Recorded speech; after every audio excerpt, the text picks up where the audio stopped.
Hey, welcome to the Backyard Professor New Testament Commentary Series. I want to introduce this series here on this channel. I'm also doing it on another channel. It's not going to be the same videos each time. I'm intermixing them so that I can give you guys a heads up as well. This year, the church is, I come out of an apologetic tradition from Mormonism, as many of you know, many of you may not.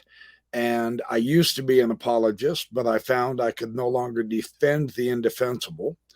So I have a lot of friends, a lot of family in Mormonism, and there are a lot of people who are desperate in trying to understand their own self value and worth.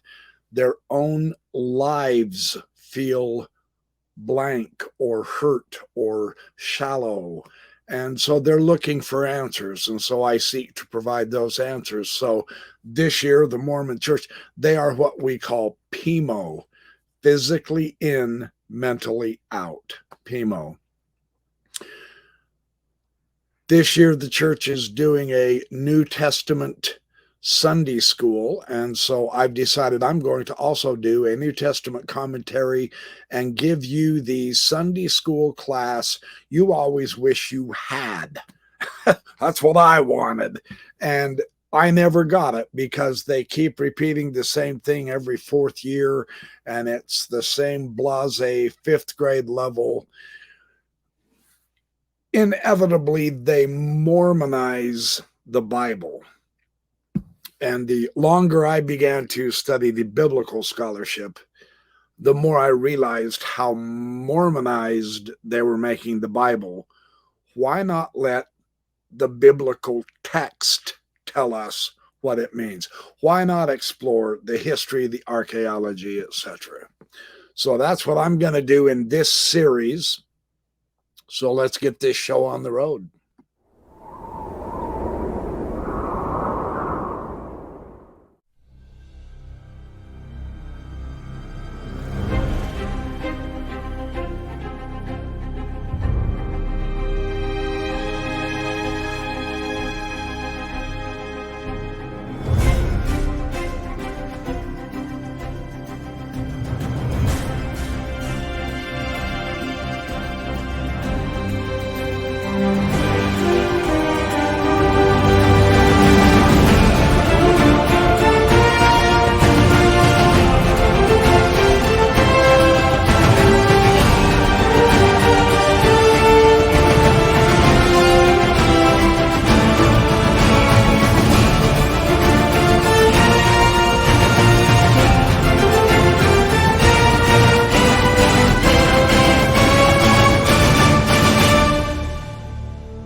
So, what I want to do first is tell you about the other channel that I am on. I am on a channel called the Mormon Discussion Inc. And we have it broken down to where you have the homepage, and I forgot, I will put a link in the description, I hope. Otherwise, you can just Google Mormon Discussion Inc. And it goes to the home page. And under the videos section and under the live section are our videos and live sessions that we do record.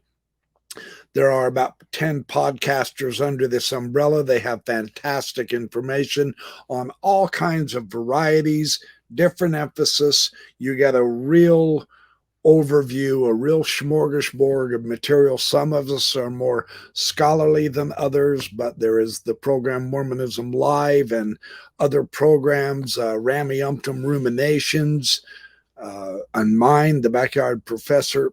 And there I will also be doing videos on the New Testament commentary, and I will be doing BYP response videos that are going to be different there than the ones you see here. I will also be doing BYP response on this channel as well.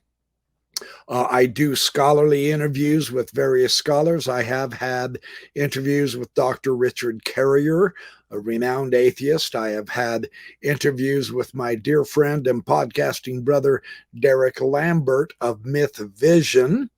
And this particular video today, I've asked Derek Lambert if I may use clips on an interview he had with James Tabor, the world-renowned biblical scholar, whom I have also interviewed, and I will be publishing that here in a little while, hopefully within the next few days.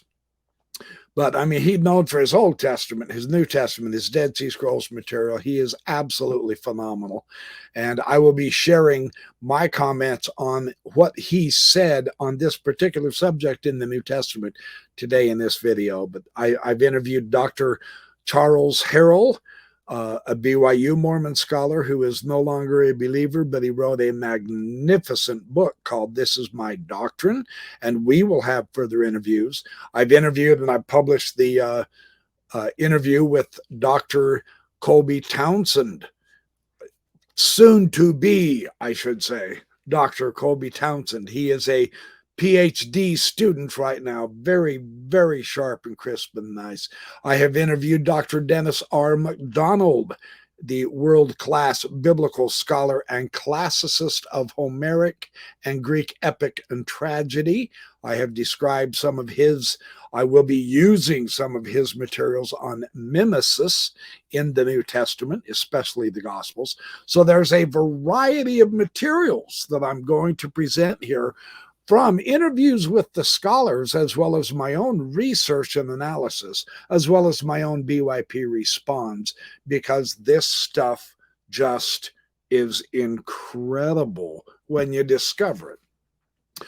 So, and I also wanted to give a shout out truly to Mythvision, Derek Lambert, who I know I just talked about him, but he is such an integral part of the internet and YouTube community of people who are trying to come to an understanding just what is going on when it comes to mythology, the Bible, the scriptures, Islam.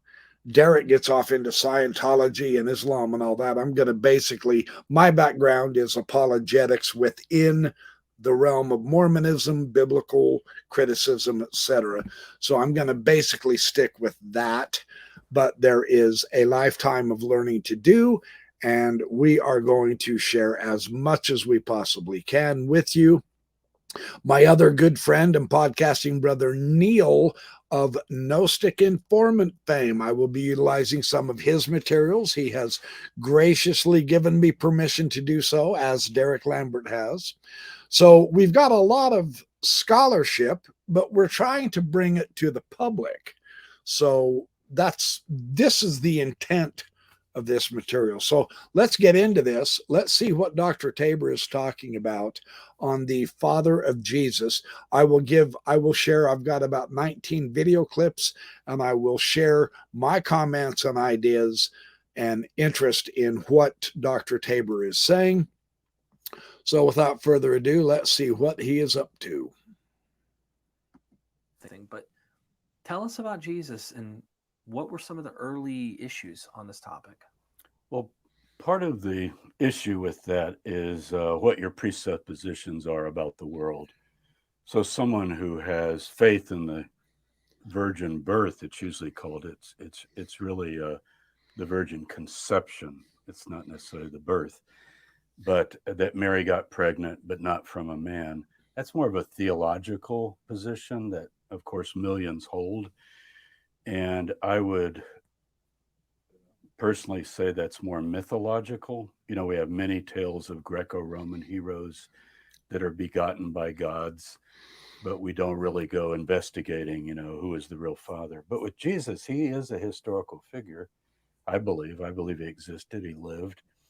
And I think all humans have fathers by definition. So I love this idea. Tabor is not being antagonistic to any one Christian tradition, to any one Jewish tradition, to any one Ebionite or Qumranic position. He's simply analyzing it as a historical scholar. And I have come to appreciate that. James Tabor also has a YouTube channel. Just look him up on YouTube, James D. Tabor, and he has a wealth of wonderful material and analysis. His approach will be somewhat different than mine. It is somewhat different than Derek's. It is somewhat different than Neil's, etc. We all have a voice in this coming from particular angles that help give us a broadened, deepened, more appreciation of our Western heritage. Let's face it, the Bible is the center of our Western heritage. So let's keep going and see what else Dr. Tabor has to share with us. I think if I was filling out Jesus's birth certificate, I would put Father Unknown because I'm not certain about it, but I'm going to present to you an idea that I put in the book. I have a chapter called The Unknown Father of Jesus. So unknown, he's not certainly named in the New Testament, but we do have other material. So what he's going to do is he's going to give us a historic, using the clues that have been left behind. We want to explore not only from the New Testament angle, but from the actual historic view concerning Jesus and his Father, which I find to be incredibly interesting how he approaches this. Let's take a look. Usually, I think most of my colleagues would say, don't go looking for another man. It's essentially Joseph. And then the mythology of the virgin conception begins to develop and covers over. But she's married to Joseph, and he's the father. Obviously, historically, that would be the answer most would give. Or he didn't have a biological father, which is the position of theology and faith and part of the confession of the church in the Apostles' Creed. But I think we get hints of it in the New.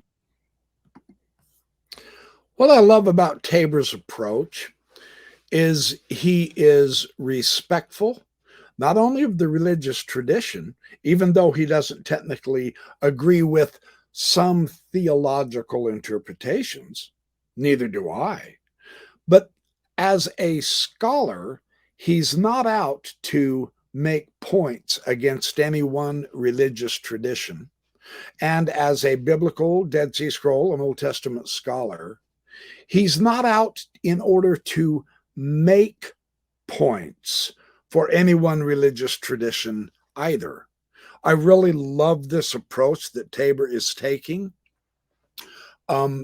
My understanding, and this is my interpretation from the culture, from the position that I've come from, the Mormon apologetic tradition is, I believe part of the thing that gives Mormonism headaches, not only to its leaders, but to its scholars, is this attempt to historicize theology.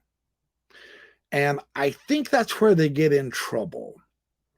Now, there's nothing wrong with understanding theological materials and believing those theological materials. It's all good and well.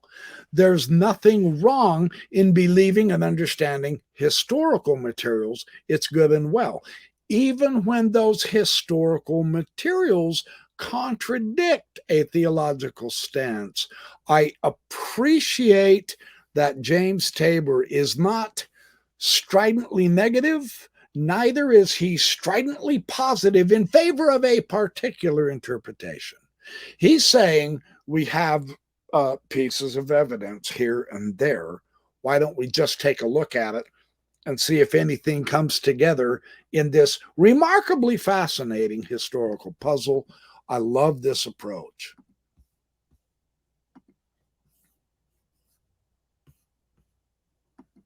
New Testament. The first and earliest hint is Mark 6, verse 3, where Jesus comes back to his hometown, probably Nazareth or the region of the Galilee.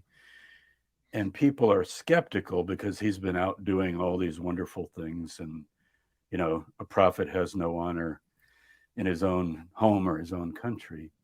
And the townspeople began to say, is this not Jesus, the son of Mary? Now, when you say son of Mary, that is a red flag, because it should be the son of Joseph. And he is called the son of Joseph a few times in the New Testament. But Mark is a really early, I think it's the first gospel. And for him to put Jesus, son of Mary, is really a flag. And what it tells you is the father's not going to be mentioned, whoever it might have been, assuming there was. So, in case you weren't aware of it, I'm not quite sure how much every one of us are aware of. The New Testament is not given to us chronologically. We have the four Gospels, Matthew, Mark, Luke, and John. That's not chronological. Through various methods and means of textual analysis, of textual criticism, of form criticism, the form of the stories, the form of the narration, through all kinds of tools that we have, comparing them to early biblical manuscripts, handwriting style, which words authors choose to use in their descriptions of their stories. All of these wonderful tools, carbon-14 dating as well, believe it or not, we have discovered that Mark chronologically is the earliest gospel. So the Matthew, Mark, Luke, and John is not chronological. It should be Mark first. That is what Dr. Tabor was pointing out. So interesting bit of information. Let's see what else he's got to tell us. There is a passage in the Gospel of John where Jesus's enemies, I think it was the Pharisees, as I recall, I think it's in John chapter 8. He's talking about, you're of your father, the devil, kind of denouncing them. And that could be John's theology, but we still have the text. And Jesus they want to answer, they want to say something back. And they say, we weren't born of fornication. Now, you don't say that unless something is going around, something has been circulated. What else I love about Dr. Tabor, now, being raised in a particular Christian denomination or the Mormon denomination or Jewish or whatever, we get the narrative of the church, and we are acquiring how a church wants to utilize this biblical narrative. And so each different church, Baptist, Presbyterian, Catholic, Seventh-day Adventist, Jehovah's Witnesses, Mormon, that it doesn't matter which one.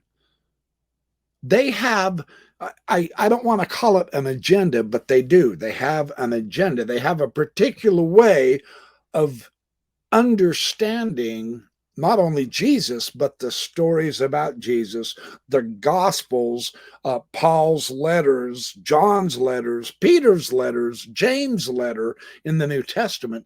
So each different tradition will pick and choose which scriptures to focus on or to cross-reference with one another.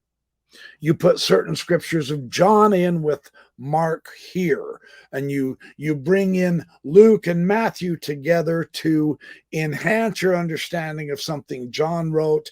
You use Mark and etc. You bring in Paul information on Romans 8 and tie it in with something in the Gospel of Mark, etc., because that reflects the theology of a particular church, whichever one it is.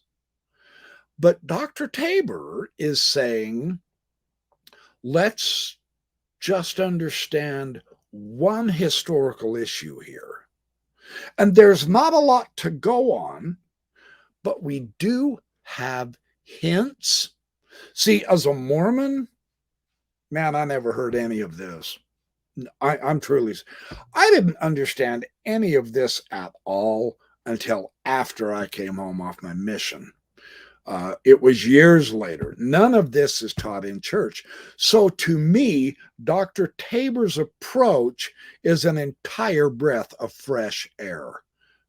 I love how he's doing this. So let's keep hearing his elucidation.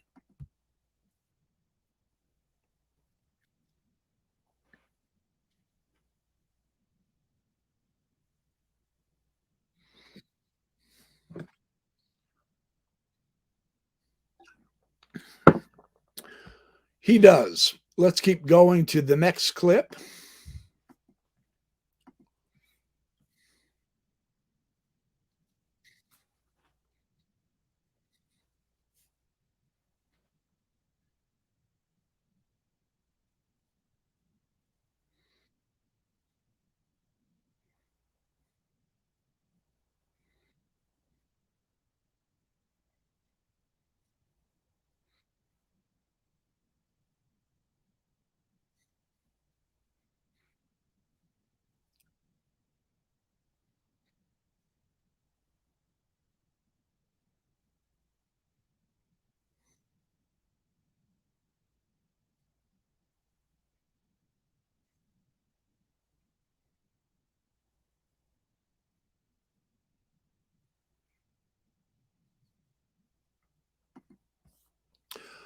I love his inquisitive mind.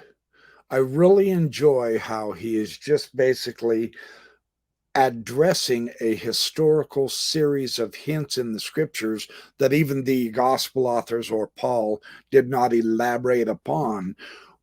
And notice this doesn't butt against the theology in an antagonistic way, even though, quite frankly, it is antagonistic.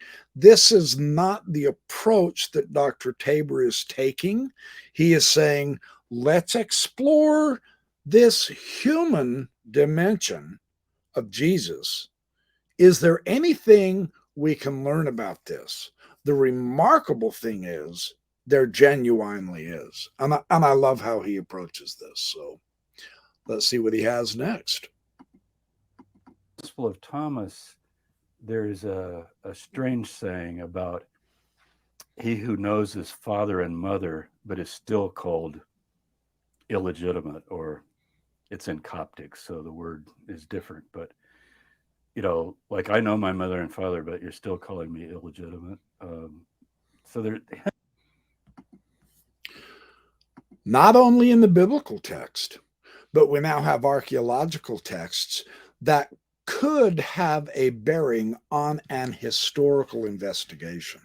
So, really, the idea of let's not leave any stone unturned is quite helpful, even though it may not have anything to do directly with Jesus, his mother and father. This Gospel of Thomas could have historical hints. I love how Tabor does this. It's really cool how this works. So the fact that the father's not named. So what did I say? I'd fill out the birth certificate. Unnamed father. We don't know who it is, but he had a father. So those are the possibilities. Joseph, no father, or another father. So then the next question is, any possible name, any possible idea? Are we just left with that? And what we find is the word Pantera, Panth or Tera. It means panther, basically, in Greek, and even gets adopted into Latin. Jesus, son of the panther. But if you take it as a name, Jesus Ben or Bar would be Bar Pantera. Where does that occur? Well, where it really begins to arise is much earlier than people think. Later, Celsus, the Roman writer that argues with Origen, this is in the early 3rd century, he does talk about Jesus being the son of a Roman soldier, and he gets into all the gossip and says, "Isn't it true your mother committed fornication?" Almost like he's addressing Jesus. And he says he had talked to Jews about it and he had learned this.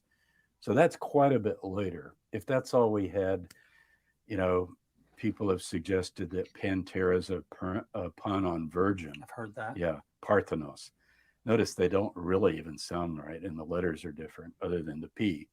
Pantera, Parthenos, which means virgin in Greek. But you'd be surprised how many people will go to that. Even scholars, my colleagues. When my book came out, a couple scholars reviewed it, and they said, "Doesn't Tabor even know that that's very clearly a pun on Parthenos, virgin? He's son of the virgin, but we're going to call him son of the panther because the panther's a lustful animal. We're making a joke, in other words." Mhm. Well, of course I know that, but I also know when it originated in 1850, and I know the scholar that began to suggest that. So it's very, very late. Nobody in antiquity, and these are Greek-speaking people, ever said, "Oh, Parthenos, that's actually a pun, and it's making fun of the virgin birth." So this is a very late opinion in the 19th century by German scholars. I really like, quite frankly, how Tabor is so well read.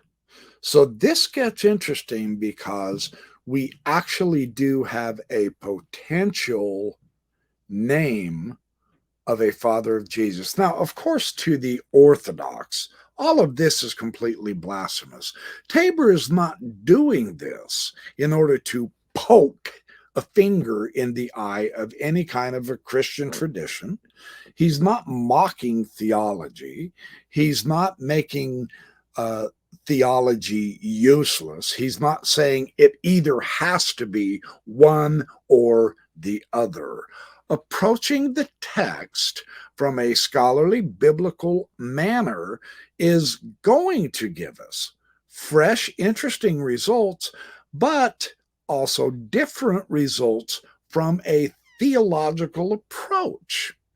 So rather than being offended, I personally found when I watched this, I was intrigued. I said, wow, how interesting. Now, I had read the great Mormon apologist Hugh Nibley as an apologist, and he just barely touches upon this Pantera theme, and he says it was all just gossip. They were trying to knock Jesus down from his lofty, elevated, divine realm down into a mere human. And so I think even Nibley missed the point here. Notice the cross interdisciplinary checking that Tabor is able to do when he explores this in more depth. I really think this is a valuable way to approach this. This name crops up early. And in the Talmud, it's negative. Jesus is regularly called Jesus, son of Pandera, Pantera. It gets spelled differently. And he's a sorcerer and a deceiver, and he leads Israel astray. But the name is still there. And they're not making fun of the name like it's a pun for, they're quoting it like this is the guy I'm referring to, Jesus, son of Pantera. But we've got early texts, and that gets really interesting. They're in a collection known as the Tosefta, which is as early as the Mishnah. And these are early traditions of late first, early second century rabbis that talk about Jesus in Sephras. So we're getting geographically and chronologically close to the second generation. Sephras is just 4 miles to the north of Nazareth, where Jesus grows up. And rabbis in the streets of Sephras are calling him Jesus, son of Pantera. That is very strong to me. And they're not saying anything negative. Actually, in 2 of the citations, they're saying something positive. One has to do with a rabbi named Eleazar, and he is bitten by a snake. And Jacob of Shechem, some people even think it could be the brother of Jesus, Jacob of Shechem. Shechem's a little town very close to Nazareth. I don't think it is because James was killed in 63, and this is much later. But whoever it is, he heals him in the name of Yeshua Bar Pantera. Isn't that interesting? This is positive. Now, the rabbis who didn't like Jesus began to object and say, well, he taught some very strange things, and you shouldn't really use that name for healing. But the point is the healing worked, you see. So it's not a curse in any way. Fascinating, isn't it?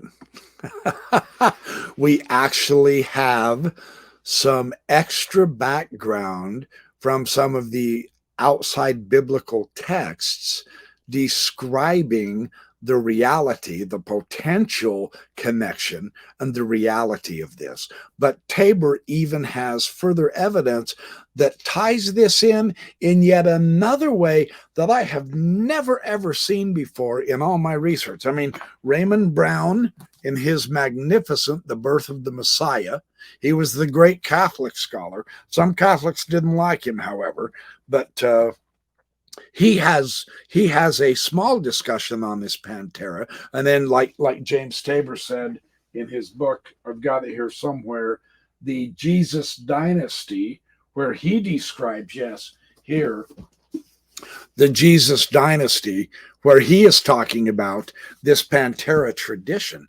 But watch what happens here. He really develops this in a wonderful, congenial way. A name. And they began to wonder, well, why are they calling him Jesus, son of Pantera? It's nothing to do with Parthenos. We know that. That's much later, 1850, I think, is when somebody suggests that. So what is it? So I have a picture here. This was suggested by Adolf Deismann, early 1900s, 20th century. Famous book called Licht von Osten, Light from the East. It's translated into English. And it's all about inscriptions that might have to do with early Christianity, inscriptions, archaeology at the turn of the century. And he puts this picture in the book. And right here, down some. Yeah. Oh, wow. And it is a soldier, Roman soldier, with his head knocked off, unfortunately. It's a tombstone. And I'll read, you can see the Latin letters at the bottom. And I'm not saying this is Jesus' father, but let me tell you what I do know.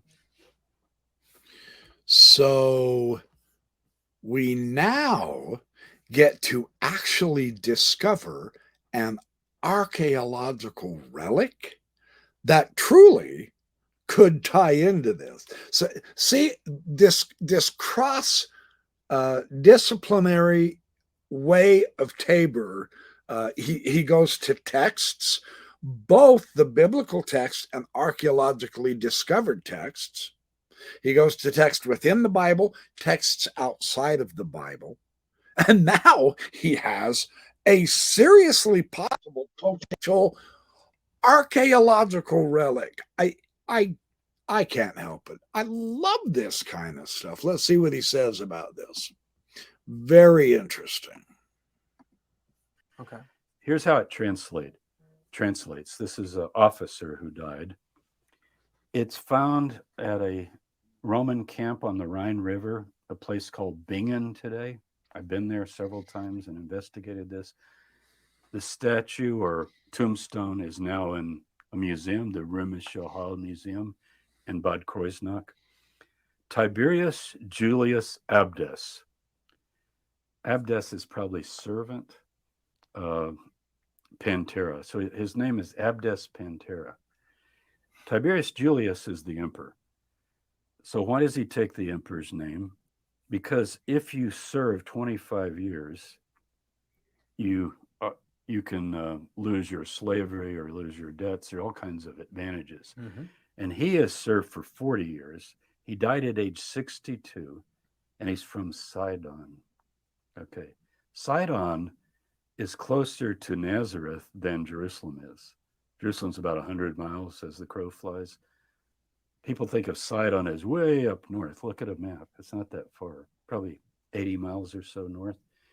Well, that's still pretty far. What would that have to do with Jesus? So we're now going to get, this is what I love.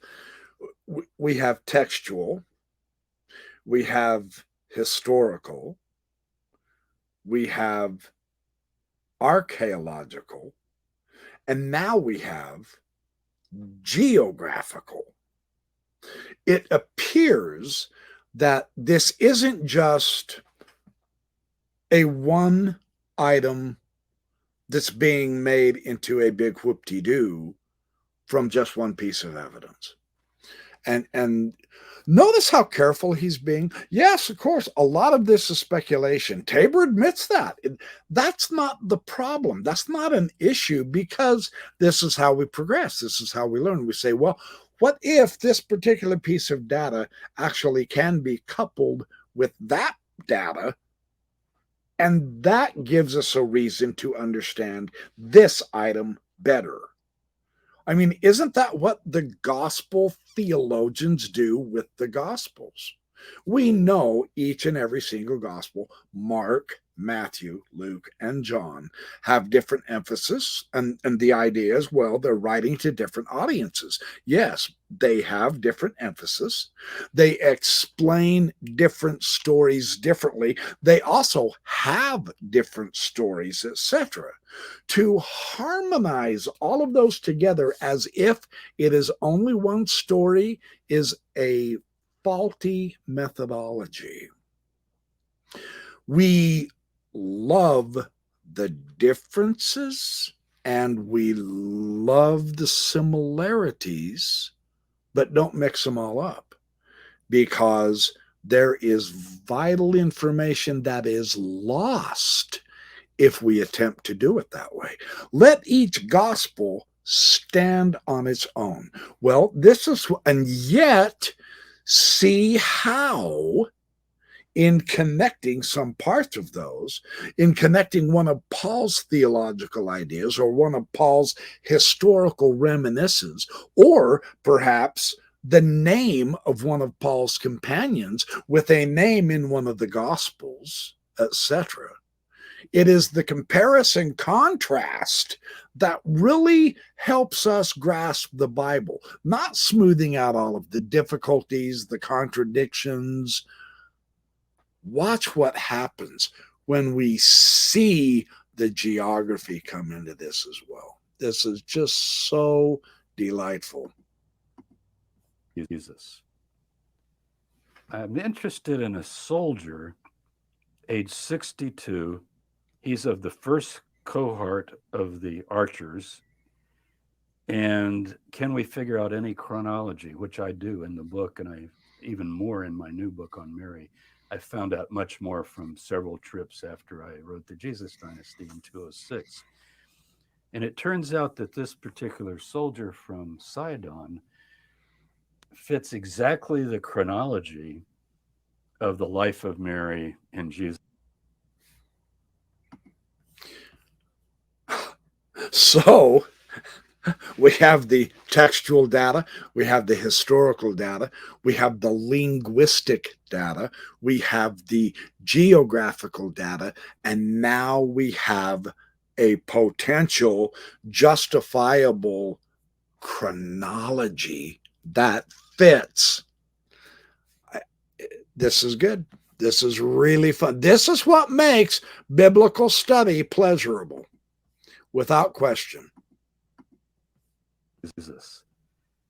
And somehow he ends up first in Vienna, stationed there, and then he ends up on the Rhine River, and he serves a total of, what did I say, 40 years? 40.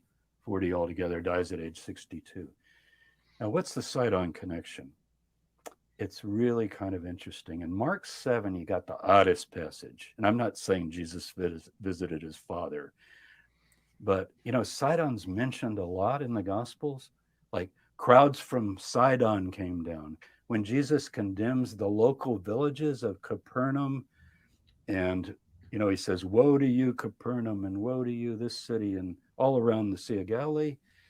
He says, it'll be more tolerable for the people of Sidon and Tyre than for you, you know, mentioning them positively. But anyway, in Mark 7, it says he entered Sidon, he goes into a house, and he comes out of the house. Nothing reported. So he knows somebody there because he goes into a house. I'm not necessarily connecting that to Pantera. I just want to point out to people that if I say Sidon, they go, oh, come on, well, that's really far-fetched. That's a long way away. He would never go there. Yeah, he went there, and crowds are coming. He goes all over the Decapolis as well. He speaks to Roman soldiers. So could this be the Pantera, Jesus, son of Pantera? Now, there's another piece of the puzzle.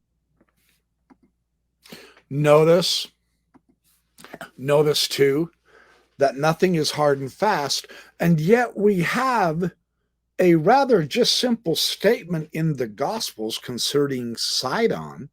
Now that we have a grasp, we saw the map of the distances between Sidon and Galilee, which is not, or Nazareth, which is just not that far. And in the Gospels, Jesus actually did go to Sidon because it makes sense that he knew somebody there. Yes, it's speculation, but notice the different parts of the Gospels that we begin to connect because this is a historical investigation rather than we wouldn't ever connect them if we were more worried about correct doctrine or if we were focused on the themes of theology. We wouldn't worry about some of this historical, trivial, almost trivial detail. From a historical point, no detail is trivial. I really love how he is approaching this from a scholarship point of view, giving us potential enlightenment. What did the early church fathers say about this Pantera, like Epiphanius particularly, and a couple of others, to be in the 4th and 5th century? Because that name is getting circulated, and people are going to say, why are you calling him son of Pantera? Did he have a father? And they say, oh, no, that was a name in the family. Some say the family of Joseph, some say the family of Mary, that is a family name of either Joseph or Mary, or maybe both, because I think they might be related, little villages and both of Davidic descent and so forth. So that tells you that they're taking it as a real name. They're not saying it's slander. They're saying, look, that name comes from the family. It's just a misunderstanding. It's like saying the Pantera family. But now we got the name in the family. This is quite significant. This brings in this outside historical, almost trivial statue, archaeological discovery, potentially. And then this little comment in the scripture and all. Now we're a couple of centuries in time, but they're still remembering this Jesus Pantera. And now the church fathers are saying, they're not mocking it. They're saying, well, it was a family name.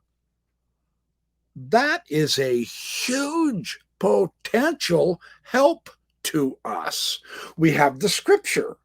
We have the outside texts, the Gnostic materials. We have the archaeology. We have the geography. We have the chronology.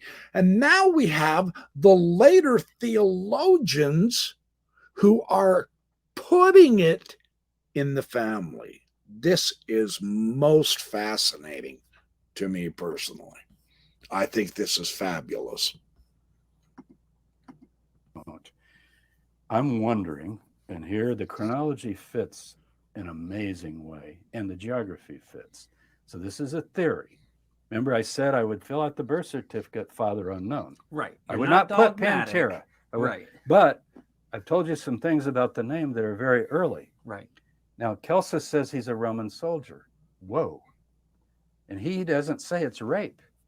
Forget the rape thing. He doesn't say that. He says that the soldier slept with Mary and she allowed him into her bed, but he calls him a soldier. Now, what if, here's my speculation, that Mary meets and is in love, and this is not anachronistic. Ancient people fell in love. Right. Marriages are arranged, and she's with a boy named Pantera. That's his name, his family name. It could be a cousin, it could be a nephew, but it's in one of the families of Joseph or Mary, or both. There's an ossuary in Jerusalem. I don't think it's to do with him. But people go, well, that is not even Jewish. Come on. How would there be? There's an ossuary in Jerusalem that is called Joseph, son of Pantera. And I think it says father of Drusus or something. So I don't think it has to do with this. But it shows the name is used in Jerusalem in the 1st century. It's a first century ossuary. Connections to Jewish thinking and so forth. Right. So it's a Jewish name. It's in the family. So what could have happened? This is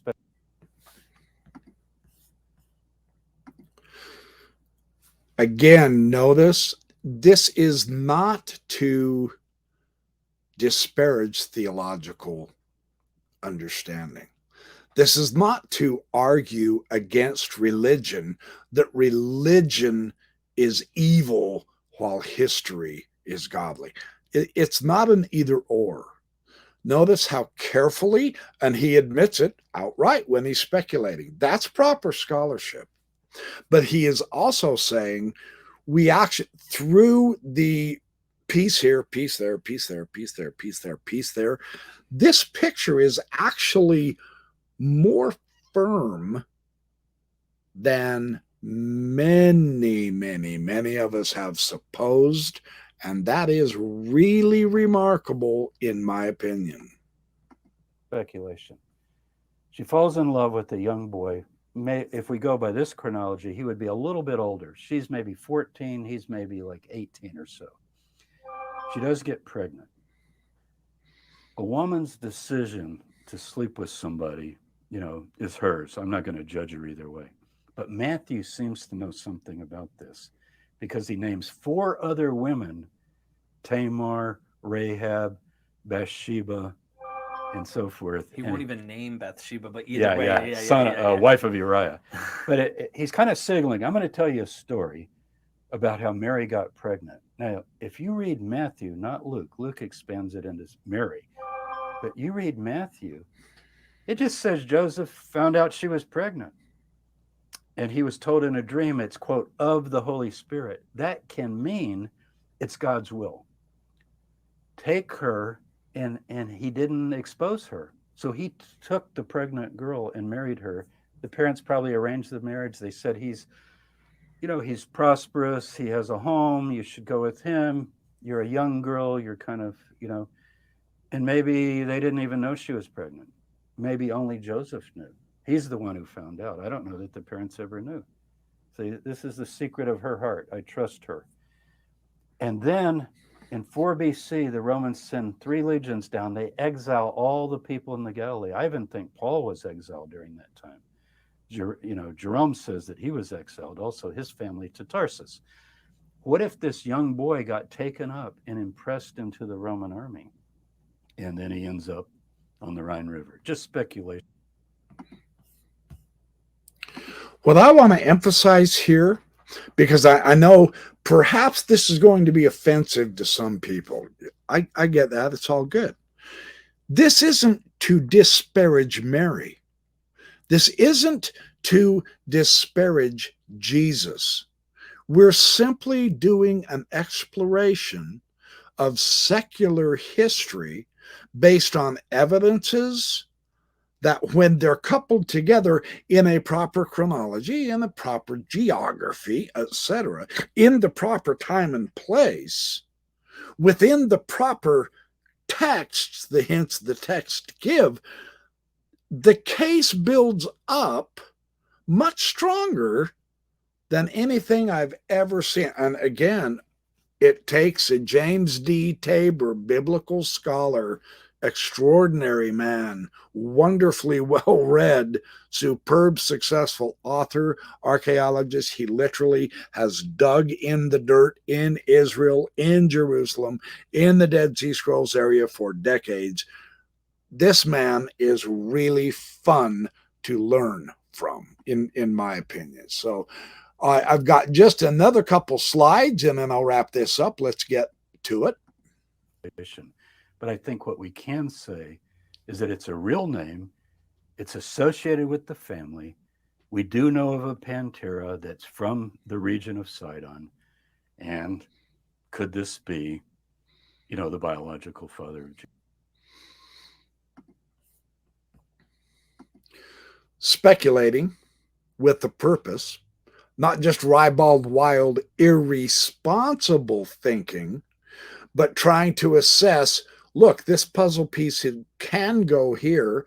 This puzzle piece rightly can be coupled with this one, that one, and that one. We have interdisciplinary cross-checks in time and place and purpose, which actually dovetails with the meaning in the Gospels, even though the emphasis has been on the theology or the doctrine, etc. The history is right in the game here. That's pretty important.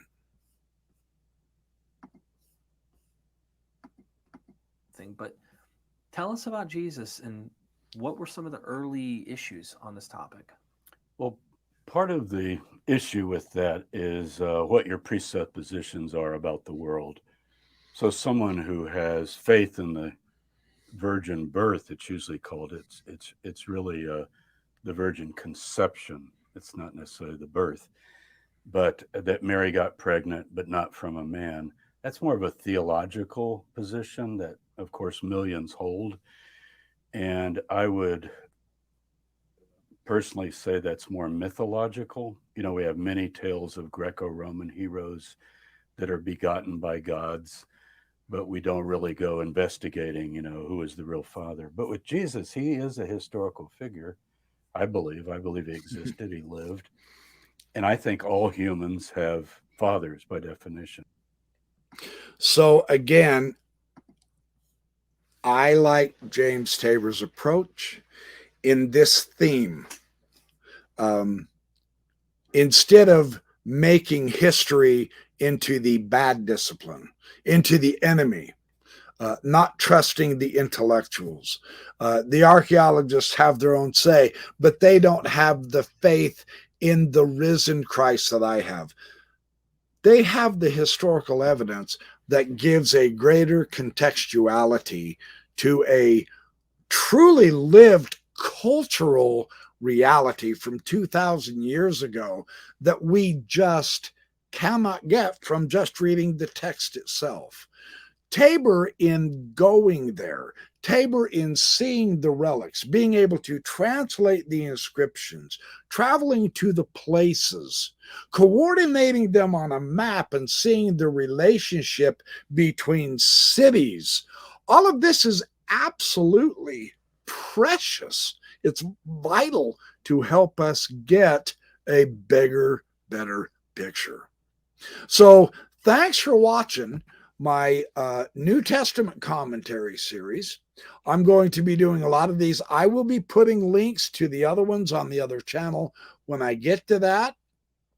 And I will be putting links from the other channel to several of these. I'm not going to take the New Testament chronologically. I'm simply, when I find an idea that I really like, I'm going to explore that idea with you from the theologians, the archaeologists, the historians, from a faith aspect, from a doubting aspect. We're going to explore the historical Jesus, pro and con, etc. So we're going to mix it up in the hope of stimulating us and intellectually fulfilling us, instead of hearing the same pap and pablum that we've always been hearing throughout the course of our lives. We're graduating past 5th grade in the BYP New Testament commentary.